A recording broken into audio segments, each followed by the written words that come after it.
Hello again, Steve here, with a few comments that around on something that came to mind today, which is our tendency as human beings to focus on problems.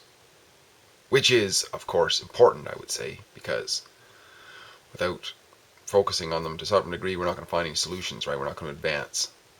Now, I'm going to approach this from using a couple of examples. The first is, I may have mentioned before that I go to Toastmasters, which is public speaking and leadership training, right? Mostly public speaking. And one of the things we do there a lot if you have never been to Toastmasters, first of all, I recommend it if you have any interest in that sort of thing. But if not, just a general idea here. It's a club setting basically where there's no set instructor. Everybody's working together, helping each other to practice public speaking. And one of the things that we do is when somebody gives a speech, there's an evaluation done of the speech. Immediate feedback, right? It's so important to get feedback because even if you film yourself, you're still seeing yourself. Somebody else sees you, they can give you an opinion, basically, of what they thought about it. And the idea is to point out the things you like and point out areas of improvement. And for the pointing out of areas of improvement, not to just point out you did this wrong or this is a problem, but also to provide a solution to each area of improvement, a suggested improvement. So it helps us to not only see the problem, but then begin to focus on the possible solution, right? And in fact, in contests, where we have contests in Toastmasters, if the judges don't see, they see only, you did this wrong kind of thing, without a solution to follow up, then points are lost. So it's an important thing, and it's something that's drilled into us there because it's important. I mean, we're there to learn, so if somebody's going to say, I didn't like what you did here, well, that's where it ends. So what? What do you think you can do about it? The other thing is, in my very little known book I wrote a couple years ago called Free Your Inner Genie, in there I talk about something that I came up with a few years back called what I call the continuum of advancement. The continuum of advancement is the nature of life. I look at the human species to advance. We came from the caves to now not knowing anything about, running our lives largely on superstition to now a little bit more science and sort of thing, to treating women like possessions to now relative equality, overt slavery, etc. Not so much, right? So we continue to advance little by little, and we have it advance like this kind of thing, so there's downs on the part of the up. And I posit the reason why this is possible is because that exists within each and every one of us. Each and every one of us, as Napoleon Hill says, in his second chapter of his book, Think Grow Rich, as far as I remember, the first step towards achievement is desire. So when I started out, I thought, you know what, somebody's got to desire something. Then they got to see it in some way. They got to sort of organize it, like building a house or something, right? You want a house. Now you sit down and sort of draw it out and mentally construct it in a way on paper and so on, right? That's kind of like the vision process, right? And then there has to be at some point belief that it's possible, because if it's not, we just remain as daydreamers. But when there's belief married to the desire and the vision, there is the will to act. And when action takes place, especially action that's purposeful for that cause, and it is certain it's going along, it's done with deliberation, then there's results. And the extent to which we follow that in our lives for all that we do is the extent to which we achieve. Of course, in terms of our controllables, right? There's uncontrollables that come along as barricades and so on too, but I'm talking about the controllable side of things.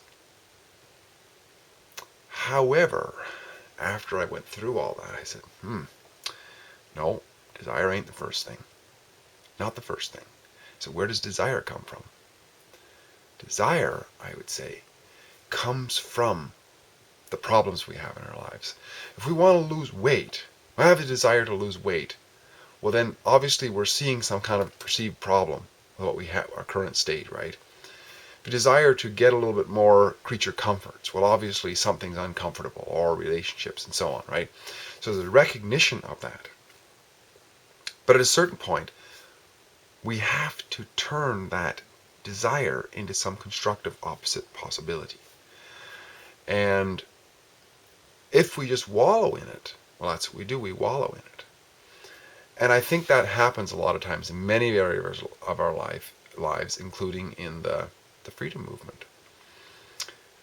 What I've noticed, the reason I've noticed is because I've done it, is the focusing on all these control freaks like I don't know, Bilderbergers and the Bushes and the royal families and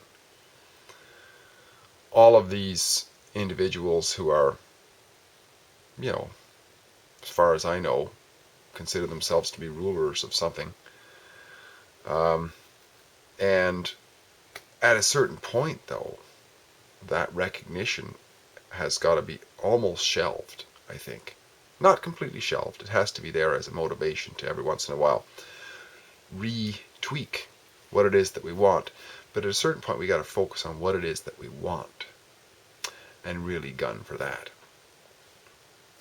And when we decide we're going to go from here to there, we have to decide what methodology. Think about it in terms of driving from one city to another city, or going from one city to another city. Decision is to how am I going to do it? Am I going to take the plane? Am I going to take the bus, train, car, this route, that route, this highway, the byway, whatever? Those decisions have got to be made. And I think the same thing happens with whatever it is that we do. Going on a diet. Am I going to go on the paleo diet or the vegan diet, or which one do I think I know the most about that these people are saying and which has worked for me, etc. Well, as far as the freedom movement goes, the solution, I would say, if we attack the problem, I'm not sure if that's going to work. It's kind of like if I have a fat body and I attack the fat body.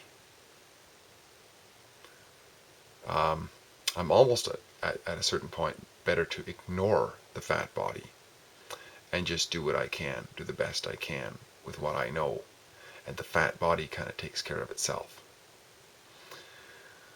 I would say that one of the things that we could consider in the freedom movement is love, and being the best that we can be in terms of love. Loving our neighbors, looking at each other as we walk past people in the eyes, saying hello, regardless of uniforms or anything like that. Try to make friends as best we can. Try to be cordial and honest. And even if we get hauled into court, just, if we could somehow drop a little bit of the hubris and realize that just maybe, these people don't see what we see. Maybe. And just ask honest questions. And if we still end up in the clink, well, we gave it our best shot. But at least we stayed in honor. We stayed in honor of saying, you know what, in reality, these people are our brothers and sisters. And we have closer brothers and sisters in terms of our, fraternal brothers and sisters. But in reality, these are the same species as us. Inside, they have, they gotta eat, shit, piss, and, get along with people, and, probably pay mortgages, look after their kids. Who knows? And with a bit of love, I don't know. See, fighting, that's what they're doing to us in a way. if we turn around and fight back, then we increase the separation, right? Because separation is the opposite of love. We know this in our own relationships. If you have a love relationship that breaks up, it literally separates, right? And if we have somebody who is wanting to fight against us, say, you got to do that, you got to do this, first of all, we don't know for sure why they're doing it. But if we fight back, we increase that separation, that them and us kind of thing, right? But if we don't, and we're not complying still, but we're just asking questions in a questioning tone, with respect. With respect, I ask you this. Maybe it won't work, but I'm just saying maybe it's something we could give a try, because we have to keep on cultivating ways that work in our movement. And love, I would say, is the nature of love is unity. When we have love, we have closeness. And if we show people that we're willing to look at them in the eyes and talk.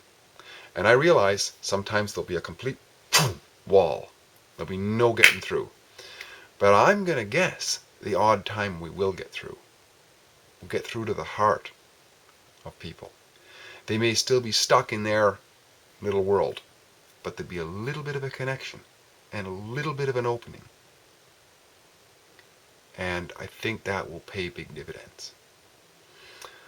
I think if we spend more time on making friendships, on making connections, on showing love, that will do far more than reading a bunch of statutes and trying to figure out law procedures and court procedures and all that.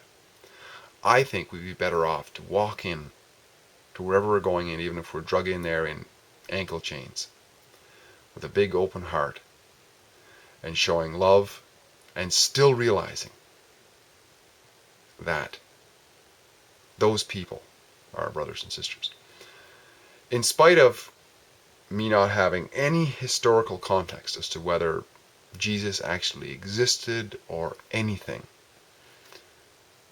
a lot of the stories that have been told to me about this historical character are pretty interesting.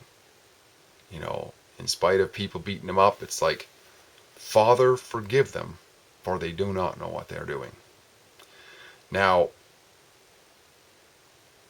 maybe they do know what they're doing. I don't know how somebody could say that honestly. So I'm not going to say, anybody forgive those because they don't know what they're doing. I don't even know if they don't know what they're doing, but that's the point. I don't know. Maybe, just maybe, they think they're doing the right thing. Maybe. In which case, well, if I tell them they're not doing the right thing, or I start, and they're probably defensive people, because anybody who goes around, I think, trying to control other people is a bit of is somebody who's been controlled, probably, and they're acting it out. And they haven't worked on much self-knowledge, probably. So therefore, maybe they're somewhat ignorant. Maybe they don't know what they're doing, really, in a deep level. I mean, none of us completely know what we're doing, I don't think. So, that's my point on it. So, I mean, sure, there's still the other side, and I'll still go there because it's important. Because even when we have any kind of a goal of building a house or whatever, every once in a while, if we want to motivate ourselves to why we're building it, it's sometimes helpful to think back to the little flea-infested, flop pad we had, and that's why we got going on this thing. So it's important for us to remind ourselves of the tyranny once in a while to motivate ourselves. But I think if we spend more time on the love side of the equation than on the hating side of the equation, or on the pointing out these guys, a little more of this responsibility to shower out goodwill to those around, I think it'll help a lot. And I would say that if enough of us do this, that whole divide and conquer will begin to crumble, because the experience of love is so much more valuable, so much more precious than the experience of fighting and warring and dividing and conquering. Hope this is helpful. Steve here again. I'll sign off for now. It's been great chatting. We'll do this again.